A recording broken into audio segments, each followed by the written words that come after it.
Okay. Good morning, grade 8. We are done with the Good introduction. morning, sir.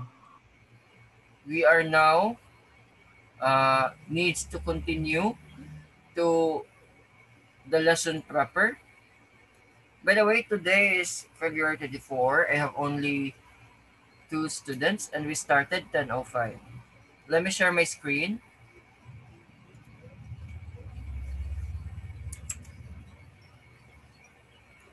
Okay. Can you see my shared screen now? EM and Rabi? Yes, sir. Okay. So let's move now to Thomson's atomic model in thorough discussion. J.J. Thomson or Joseph John Thomson offered an interesting model. He suggested that the atom was composed of positively charged sphere wherein the electrons were loosely embedded on the surface. This model could be compared to a plum pudding or a raisin bun. Hence, Thomson's model came to be called the plum pudding or raisin bread model. So this is J.J. Thomson model or plum pudding model. As you can see, there are some scattered electrons and positively charged pudding or ions. Okay. Natural radioactivity.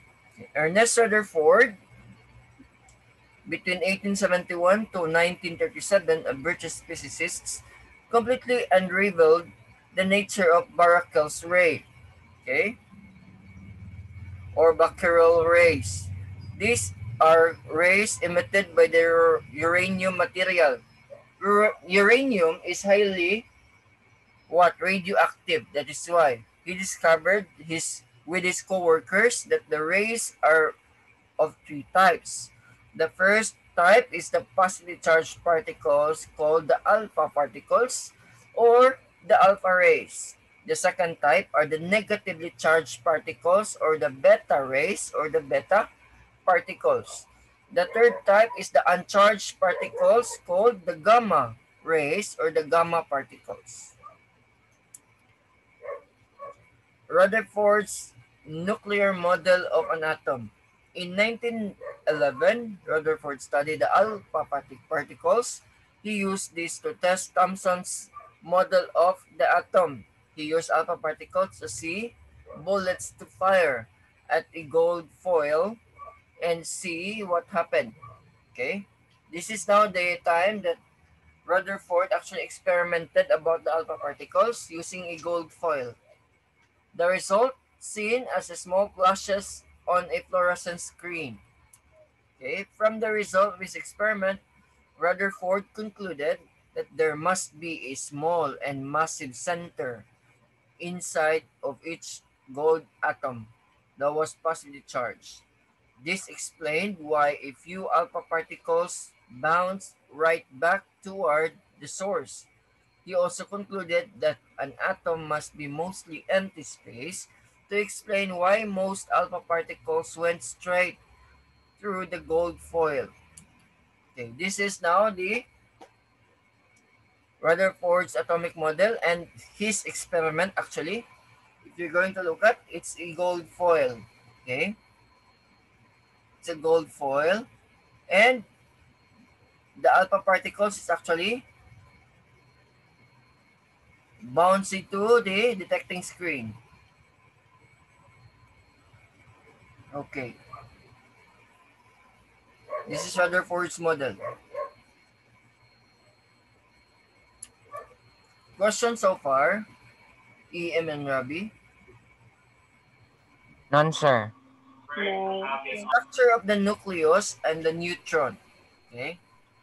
Rutherford's experiment opened the door for investigation of the nucleus. He found that the number of positive charges in the nucleus increases from atom to atom by a single unit when an element are arranged consecutively. This means that the nuclear charge in the basis of atoms' individuality.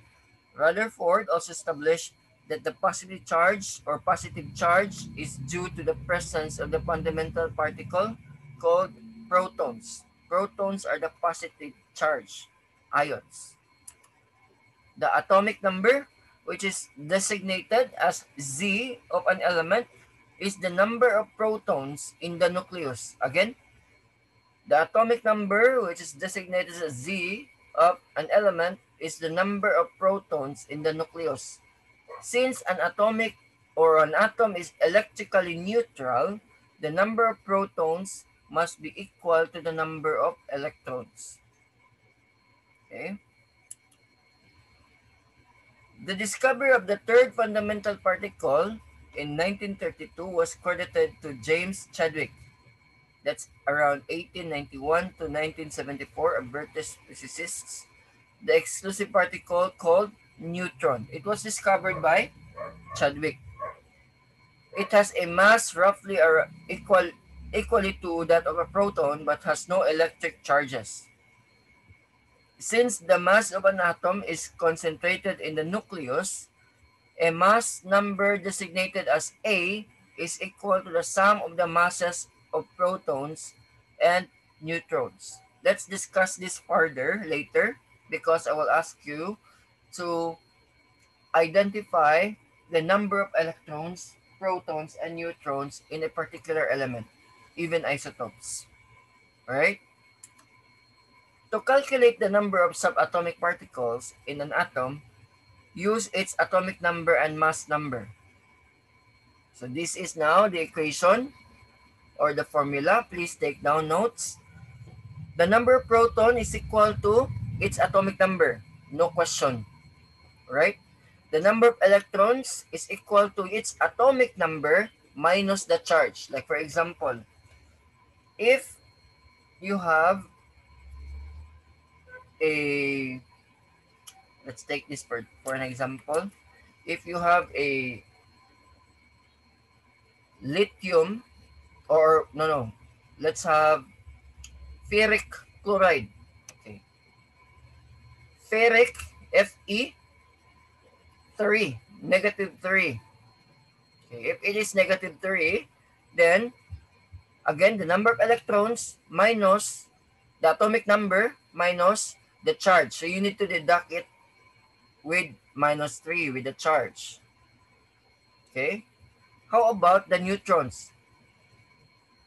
In calculating the number of neutrons, mass number minus its atomic number.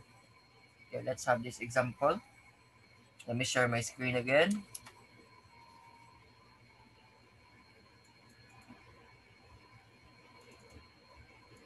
Okay. To make it more clear.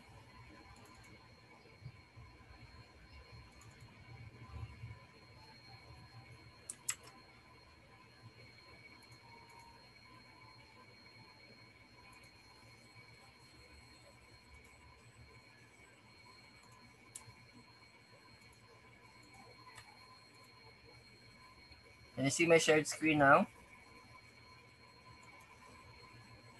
Yes, sir. Okay. So as you can see, like for example, ferrous or iron. Okay. Let's have iron, for example. So the atomic number is 26, right? So if you're going to look at the illustration, the number of protons is equal to the atomic number. So the atomic number of iron or ferrous is 26. How about the electrons? It says here that the number of electrons is equal to the atomic number minus the charge. Okay? Again, atomic number is 26. If it is or it has a negative 3, so 26 minus negative 3, the answer is, are you still with me?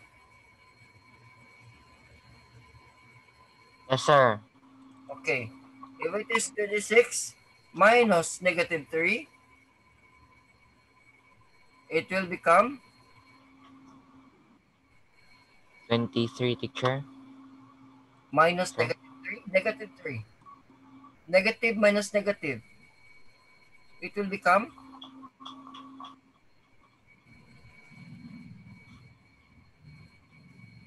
minus 3 minus or negative. Negative 3 minus. It will become positive. So it will add up. Minus 23, 20. Opposite. This is negative. So look at this one. It's 26. Okay. Let me share my screen again. I will share my whiteboard.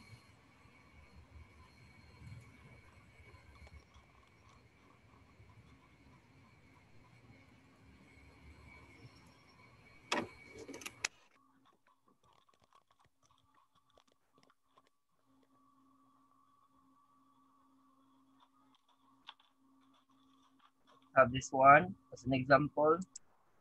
Going back to the Peros. Okay. Iba FE.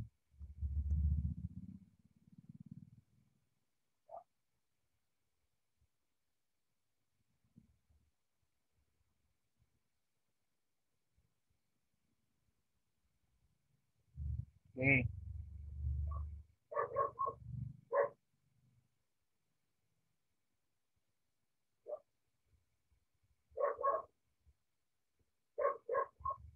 Fe negative 3. Okay. Atomic mass for, can you see my shared screen? Yes, sir. Yes, sir. Atomic mass for iron, that's the 5. By the way, again, 55.85 whole number simply because it has a lot of isotopes or versions. So we can have also 59 or 58. Okay, let's have 55. Let's have 55.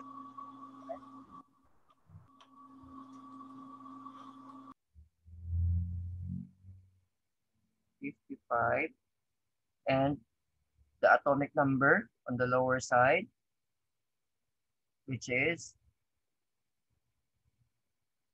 26.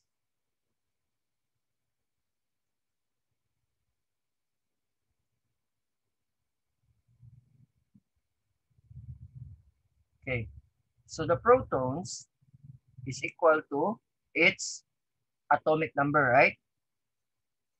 26, correct? Correct? Rabi and EM? Yes, sir. Okay. How about electrons? The electrons equal to the atomic number 26 minus the charge. One is the charge, right? The charge minus the charge, which is negative 3. So negative minus negative, it will become positive, of course. So it will add up instead of deducting. Remember, this is what? An ion or negatively charged ion.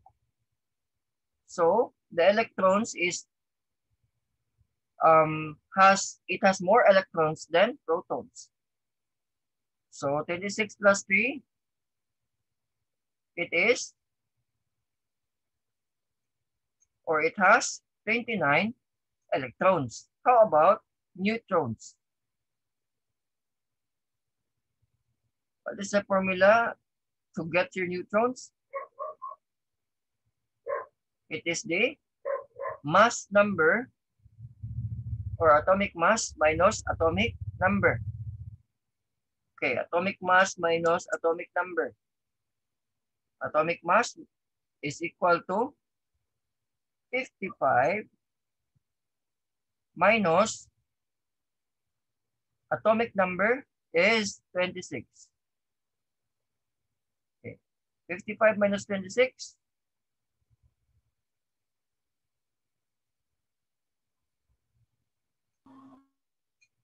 24, teacher. 24. Sir. Okay. It's 24.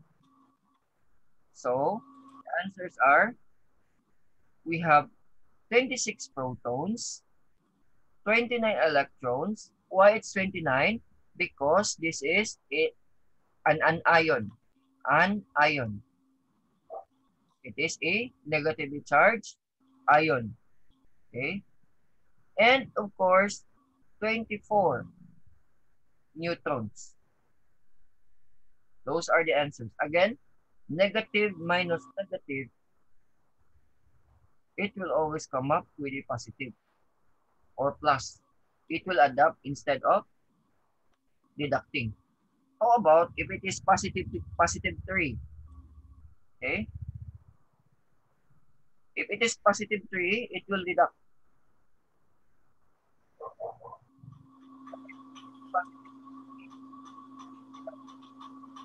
Because there are a like sign.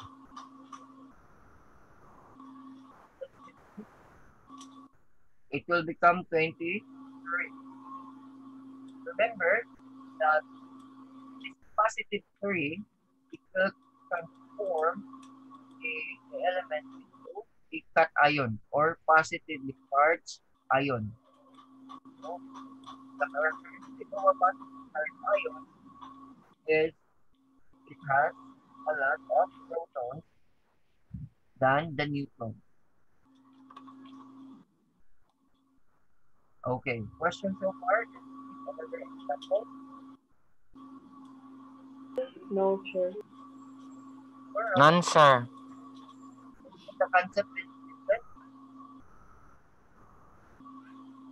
Different.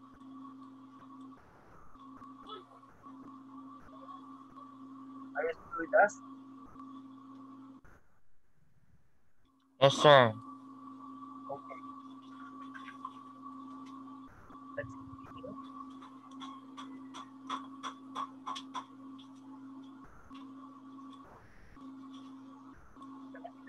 Now,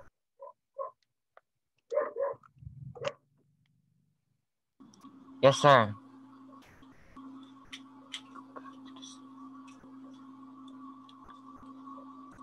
certain chemical symbols of element, a superscript and subscript are often seen on the left side of the symbol.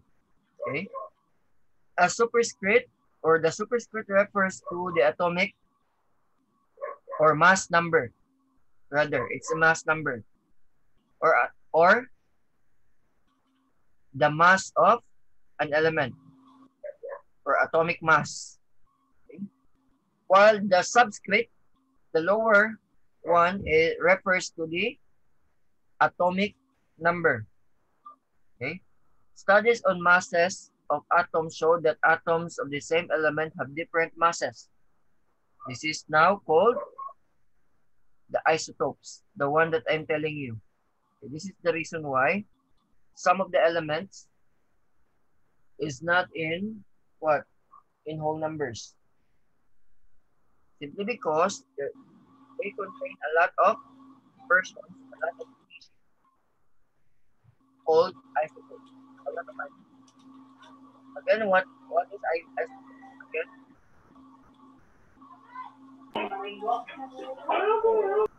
what are isotopes, Huh? Rabi? Excuse me, sir. Can you say that again? I was lagging. Okay. Isotopes, these are elements that have different masses. Same element with different masses. Okay? This is the reason why some elements don't have actually a whole number. Diba? With decimals. Meaning to say that these elements contains a lot of isotopes or versions or species. So what are again isotopes? Rabi? It's an element with different properties, sir. Element with different properties. These are same elements, but with different properties. Lain-lain og atomic mass ba? Parehas lang atomic number. Pero they don't actually Ah, became mass, lahi sila mass. These are isotopes. This is the reason why your elements, some of your it's just an element, sir, but the different variants of an different element. masses, they have different masses. Ano? Okay, sir.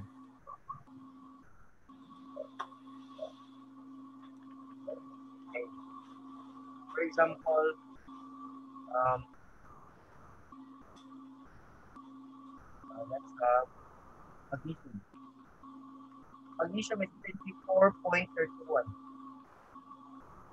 Meaning to say that magnesium has a lot of versions in between 24 and 0.31, 24 to 24.31. Daghan kay siya versions, daghan siya isotopes. Pwede 24.5, pwede 24.30, 24. So these are isotopes, but the same element because the same like atomic number. Did you get the point, Robbie?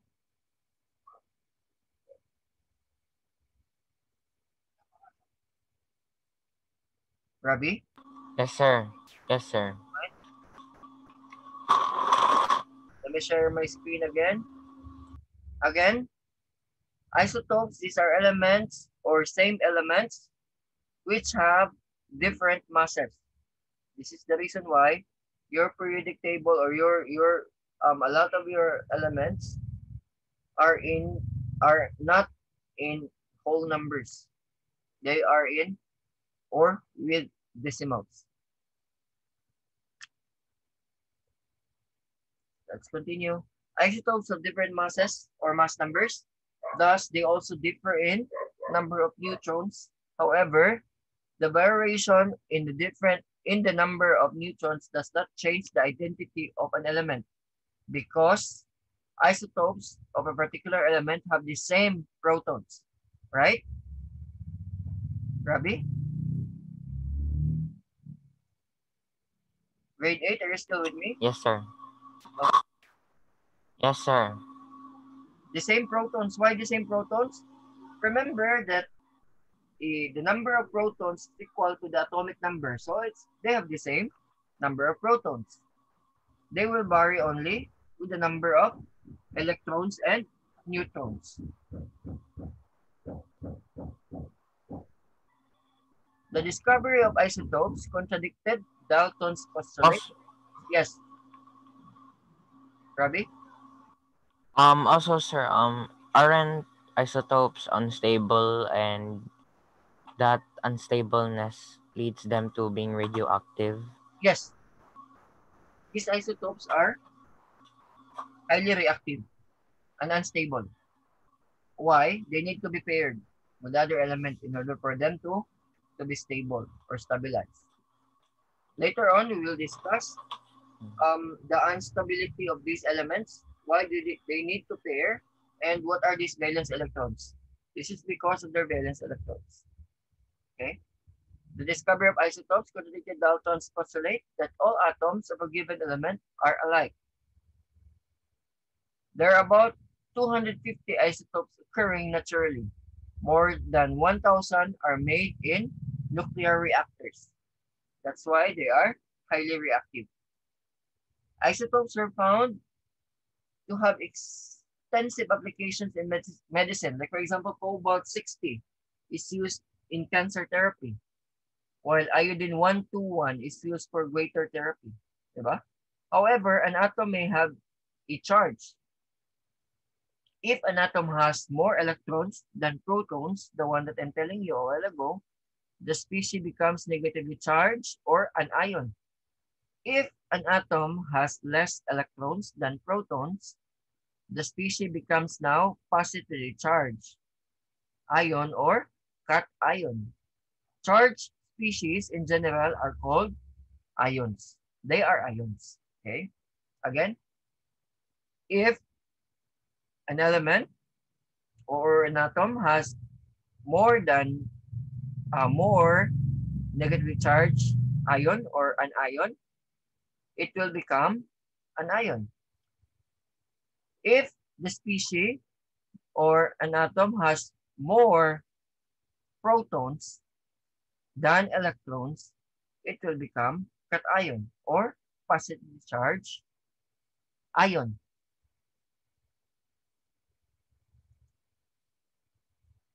The inadequacy of Rutherford's model. Let's discuss by next meeting Rutherford's inadequacy. There are a lot of inadequacy in Rutherford's model, and it was answered by Bohr. So let's discuss Bohr later, or no, after this Rutherford's inadequacy. Let's continue the discussion by next meeting. Hopefully you get something out of our simple discussion, and hopefully also your other classmates can relate to the topic. You can always ask me in the GC if you have questions or if you have clarifications. Yes, you can do so. Please tell your classmate that this is a long topic and we need to discuss a lot, right? And I want you to ask questions anytime in between the discussion or after the discussion. Do you have any questions so far? No. Right. No, sir. I think that will be all for today, grade 8. Thank you for participating, Rafi, TM, and Vincent. Let's continue by next meeting. Have a nice day, everyone. Goodbye. Thank you too, sir.